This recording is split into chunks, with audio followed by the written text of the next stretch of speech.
Be continuing our theme, we had a really great discussion on the human experience, and I think we're going to talk about the human experience and climate change. So thank you so much to the UN and Dan Thomas, who'll be moderating this session. All right, so thanks very much for joining us. We're going to crack on because we don't have very long, but we're going to have a really a packed 20-minute discussion about how civil society and the United Nations have worked together and apart on climate action and to achieve this revolution that the world is seeing. I'm Dan Thomas. I'm the Communication Director for the Office of the President of the United Nations General Assembly, and I've worked on climate change and then sustainable development since I joined the UN 2.5 years ago. Now, I am joined by a very distinguished panel. On my left is Paula Caballero, the Global Director of the Climate Program of the World Resources Institute. Roberto Borrero, the UN representative for the International Indian Treaty Council. And on the far left, my colleague Susan Alzner from the United Nations Non-Governmental Liaison Service. Now, I'd like to take you back to the Climate Summit, September 2014, when I think the world and the narrative around climate change really began to change in a more positive direction, and was, I think, a crucial step to where we are today, seeing countries come to the UN with their instruments of ratification, and bringing to the Secretary General, and the idea that this extraordinary success that we saw in Paris can actually be implemented much earlier than expected. So, Paula, I'd like to start with you. Talk about this change. Where have we come from since the Climate Summit of September 2014? And where are we now? And where are we going? Well, thank you, Dan. I think that the Climate Summit was really very decisive because it galvanized political momentum at a very, very high level. And I think people started to realize how much climate is really about development. That climate is at the core of development. It changed that narrative. But nobody, I think, at that point expected Paris to be as successful and as ambitious as it was. The ratchet mechanism for ambition that came out of Paris is something that is incredible momentum. And that momentum is what's so exciting about what happened today, because we already overcame one of the two thresholds for having the Paris Agreement enter into force. And the fact that this happened just 9 months after we negotiated it, I'm not an expert in international treaty law, but I think that this is unprecedented, and that kind of momentum is what was sparked a year ago, and we're carrying it forward. The key thing now is to keep that momentum going. Terrific. Roberta, you were there at the Climate Summit. You were part of that extraordinary march in New York that we saw, with civil society really coming around under the leadership, the encouragement of the Secretary General on climate action, and to get world leaders to really put this at the top of their agenda, way ahead, more than a year ahead of the Paris COP21 meeting. How do you feel the world has been changing in the last couple of years? Well, I think, first of all, thank you very much for having me here. I really appreciate the question, because when you talk about momentum, I think as indigenous peoples, we see momentum happening, right? And for our peoples who are often at the front lines of climate change, this momentum and this visibility is needed. At the climate march, for example, we really had to push to get our people in the front of the line, to the front, to remind people that indigenous peoples are pretty much the canaries in the coal mine in this whole dialogue. Because while our peoples only represent about 5% of the world population, our peoples are also represent about 15% of the world's poor. We have about our traditional territories across this earth comprise probably about 25% of the world's surface, and we still control about 80% of the world's biodiversity is still found in indigenous peoples' territories. So this momentum, this visibility is of course important to our people, but what we see is that, you know, while we are at the forefront, You know, and the rhetoric has been very good. The talk has been very good. Implementation now is what we're looking at, because we want to make sure that the talk is equal to the visibility and the respect for our rights on the ground. Now, before we talk about implementation, I want to take Susan back to Copenhagen. You were there. You were part of organizing a march in Copenhagen, a march, I guess, a precursor to the big march that we saw in New York, that extraordinary support shown to leadership on climate action. Take yourself back to Copenhagen. How have things changed since then? Where were we then? Where are we now? I mean, the primary thing I've noticed is a lot more unity in the climate movement as a whole.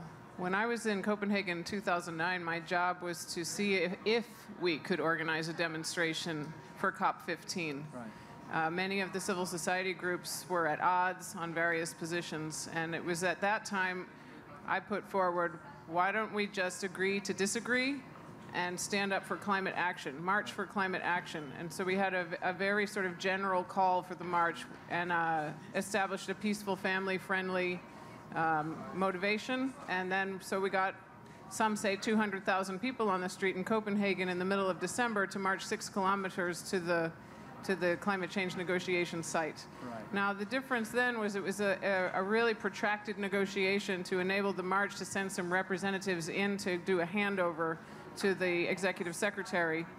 And then in 2014, I had the good fortune to meet you, Dan, and I think we had a very short conversation, and I said we should allow some representatives from the march on the streets of New York City to come inside the UN, and you said, well, how would you do that? And I said, we'll let them decide. We'll open up a call for applications to the world. And you said, sounds great. And then we got to go and build it. And that then changed the nature of civil society participation at the UN. So thank you. Well, you're welcome. So there we were. We had a climate summit. The narrative started changing. Leaders started getting engaged. The Secretary General encouraged them to really make this their issue, to take the world towards Paris. Then we saw an agreement in Paris at the last minute. That was a nail-biter, but we got there in the end. And here we are to today. Paula, tell us about today. What does today's instruments of ratification process that we saw in the General Assembly this morning, where does that take us, and how does that move us further forward? Look, I think that sometimes we get into a conversation about early entry into force, and whether it was going to happen or not. We talked about it, and it seemed not that long ago a possibility that was very remote. And it's happening as we speak. As I said earlier, we've already gone through over the first threshold, and I think it's almost fairly certain that it's going to enter into force this year. Whether it does so ahead by the 6th of October, so that we can have the first CMA, which basically just means the first meeting of the parties of this new agreement during the COP or not, is almost a moot point, because what we're talking about momentum is the fact that this is already going into force this year, just 1 year after it was adopted. And going forward, I mean, we keep talking, okay, we're done with the negotiations, and now's the time for implementation. And I think now is where we really need to take that momentum also of looking at the nexus of the Paris Agreement and the SDGs, which was the other huge milestone that we agreed to last year. Because that is a universal agenda. It's a recognition that this is a shared planet. And we talk about a carbon budget, but there's also so many other planetary boundaries that we're breaching.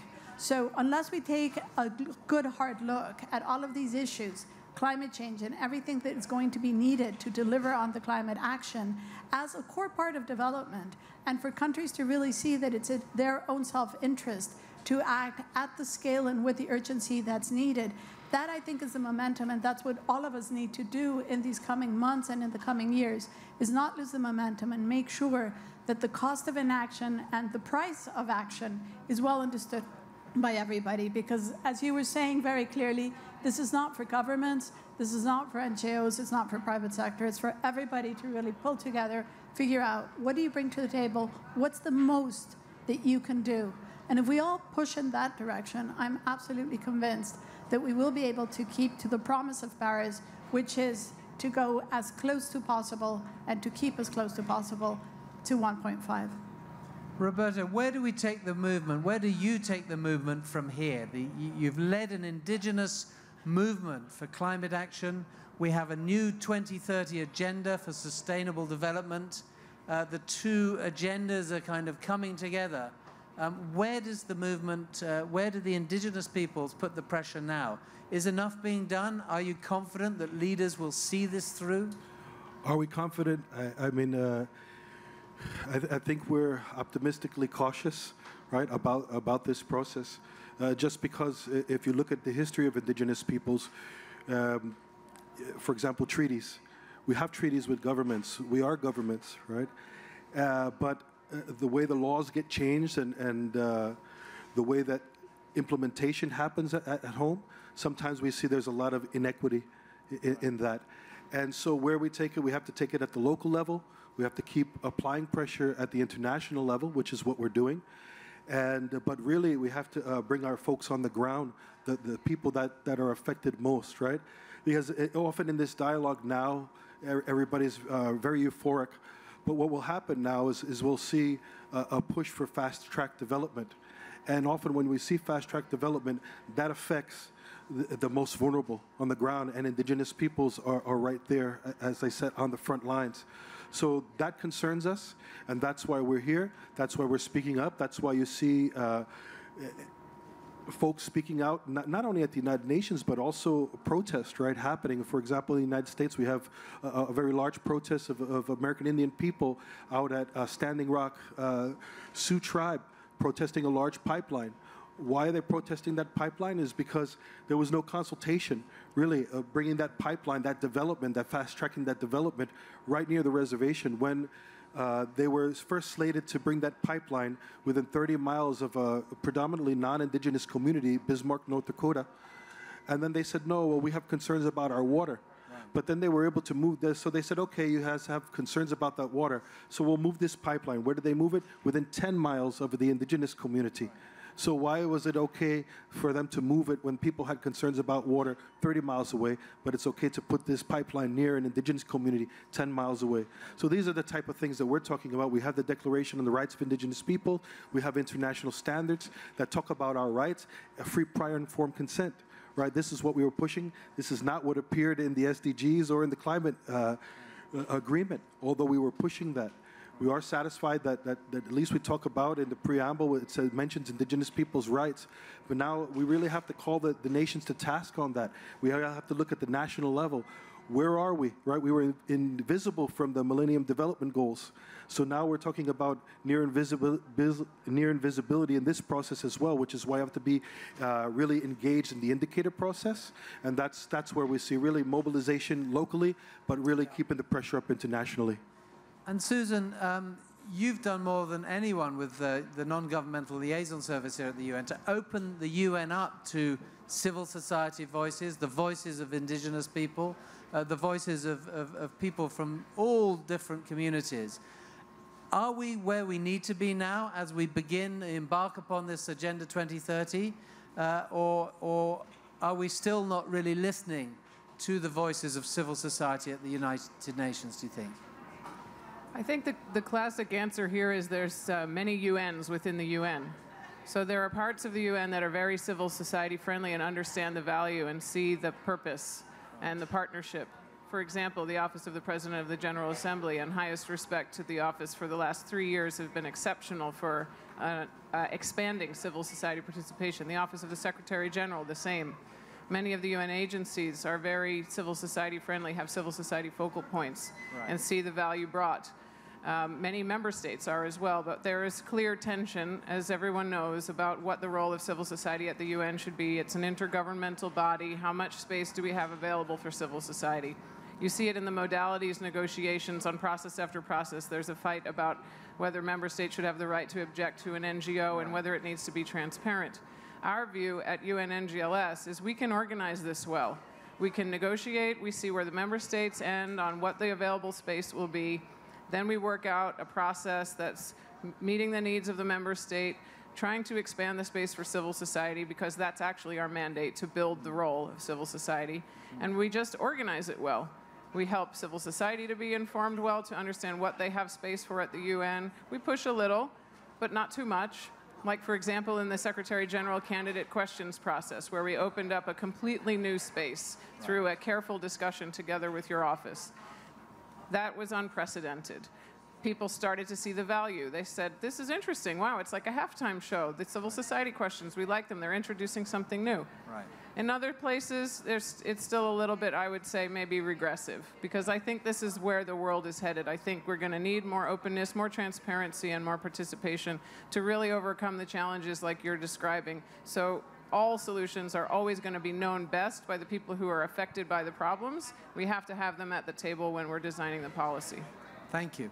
Now, let's open it up to questions. We've got a distinguished panel here. Do we have a microphone that we can pass around the audience here? Does anyone have a question for our panelists about this extraordinary civil society support movement towards climate action on the Agenda 2030?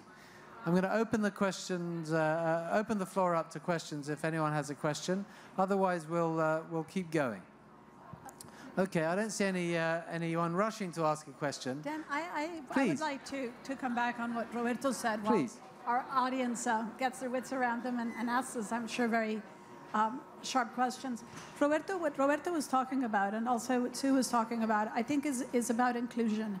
And one of the concerns I have is that we talk a lot about sustainable, and we sort of understand that inclusivity and equity are embedded in sustainability, right, and they should be, just as resilience. But I think we also need in the coming years to really unpack that it's about sustainability, it's about inclusion, it's about resilience.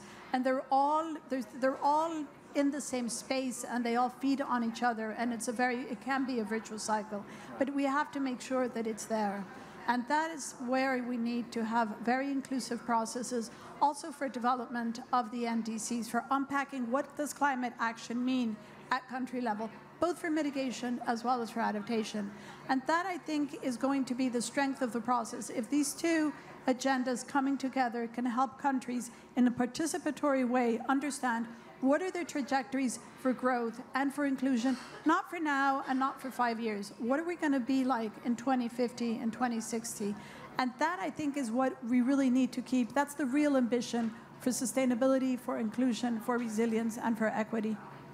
Roberto, are the indigenous people feeling included in this process, do you think? Well, I think that the process has been better than it has been in the past. There's been, we had about 6 mentions in the climate change agreement, about the same in the SDGs. And I would agree, it's about inclusion. They say in our circles, if you're not at the table, then you're probably on the menu. Right. So, we want to make sure that we're at the table, and we need to be. We are there. We're talking ultimately about the distribution, the management, the exploitation of the last of the natural resources left on Earth, right? And that's where our people live. That's where we have a spiritual relationship. That's where we're thinking about not only our present, but our future generations. And all these buzzwords have now come into the system, and people are using them, but our people have been talking about them since time immemorial. Yes. We need to be in the conversation, and I think that's why we're here. We have some acknowledgement about that. States are getting better at talking about rights, for example, but now we really have to talk about implementation. It's not just about, okay, we put this on paper, this is what we need to do, but they need to remember that when we get home. Yeah. Susan, do you think leaders, world leaders, are beginning to see the value of having civil society participate in meetings? I mean, how can that be improved? How can that take us forward as the 2030 agenda really begins to unfold over the next 14 years? I think it's absolutely undeniable that the quality of the presentations and the quality of the inputs has improved in recent years with the participatory process, such as the process to develop the SDGs and all these other high-level meetings that have been going on. When we see a more open and transparent and democratized process, we're getting a more authentic voice. I think if people are here too long and they start to adopt the speak of the UN, it's almost like you're indoctrinated into something, and change becomes harder.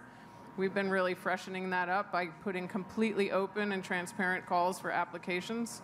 And as I have the honor to sit next to Roberto today, the thing I want to reflect on is back to March 2014, the first time we ran an open process, and it was right when the World Conference of Indigenous Peoples was debating whether or not Indigenous peoples could co-facilitate that process. And since that time, we've seen, as we've got civil society deciding its own speakers over and over and over again, they prioritize the voice of indigenous peoples. And then we've expanded our understanding, and I think we're getting better policy as a result. So it's going to take time, but our mission is to have the member states see that it is a good thing, that we can bring value with this. Terrific. We've got time for one question, so I'm going to go to the gentleman at the back. If you could identify yourself and then ask your question, we'll try and get an answer, and then we're going to wrap up the session. Sir. I'm chairman of the Dakia Institute. I actually just want to acknowledge the last question and the last answers. You know, it's not all about protecting the indigenous peoples. They have huge wisdom to share about agriculture and about animal farming and so on. And we need to be listening. So I'd just like to acknowledge the panel and the work that they're doing in that area. I think it's highly important. Thank you. Thank you for the reaction. We're going to wrap it up there. So I'm going to thank my colleague. This is Paula Caballero from the World Resources Institute, Roberto Borrero, the International Indian Treaty Council, and Susan Alzner, the head of the United Nations Non-Governmental Liaison Service. Thank you very much for listening, and we'll wrap it up there. Thank you. Thank you.